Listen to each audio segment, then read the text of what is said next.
திருப்பூர் மாநகரில் பிரசித்தி பெற்ற பெருமாள் கோயிலுக்கு சேர்ந்த தெப்பக்குளத்தில் சட்டவிரோதமாக இந்த அரசாங்கமானது கட்டடம் கட்டியிருக்காங்க. இந்த கட்டடத்துக்கு எந்த விதமான அனுமதி வாங்காமல் சட்டவிரோதமாக கட்டப்பட்டுடைய கட்டடம்.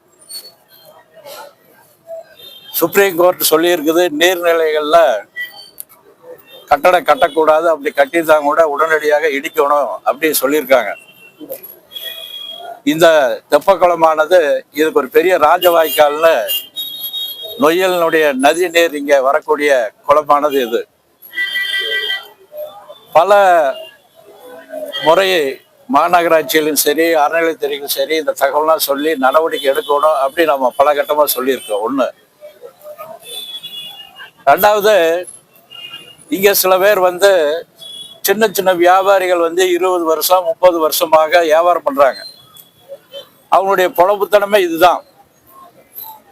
ஆனா இந்த மாநகராட்சி ஆனது இந்த கோயில் இடத்துல ஏலம் விட்டு போன ஆண்டு 2.5 கோடிக்கு எடுத்தாங்க. இந்த ஆண்டு 4.5 கோடிக்கு எடுத்துட்டு இந்த மாநகராட்சி வருமானத்தை எதிர்பார்க்கின்றது, பணத்தை எதிர்பார்க்கின்றது. இங்க இருக்கக்கூடிய வியாபாரிகளை மிரட்டி ஏலம் எடுத்தவர் ஏலம் மிரட்டி 3000 ரூபாய் வாடகை கொடுக்கணும். சாதாரணமா மாசம் ஒரு 6000 ரூபாய் தான் அதுக்கான பணம் கொடுக்க வேண்டி இருக்கும். ஒரு ஸ்கொயர் ஃபீட்டுக்கு 100 ரூபா அப்படியேதான் சொல்றாங்க. அப்படி பார்த்தா இந்த அளவுல ஒரு 6000 ரூபாய் வரும். ஆனா தினசரியும் 3000 2500 இப்படி அநியாயமாக மிரட்டி வாங்குறாங்க. இது மாநகராட்சியில முறையிட்டதுனால அவங்க அதை கண்டுக்கல. அதனால வருகின்ற 26ஆம் தேதி மிகப்பெரிய ஆர்ப்பாட்டம் இந்த மாநகராட்சியை கண்டித்து மிகப்பெரிய ஆர்ப்பாட்டம் நடக்கின்றது. எவ்வளவு கடை ஏலம் போட்டிருக்காங்கன்னா அது உங்களுக்கு என்னத்துக்கு அப்படி சொல்றாங்க?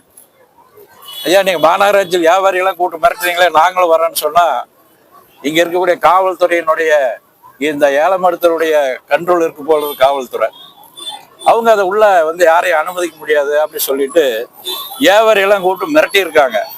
அது இது வன்மையாக கண்டித்து வருகின்ற 26ஆம் தேதி மிகப்பெரிய ஆர்ப்பாட்டம் மாநகராட்சி அருகில் நடக்கும்.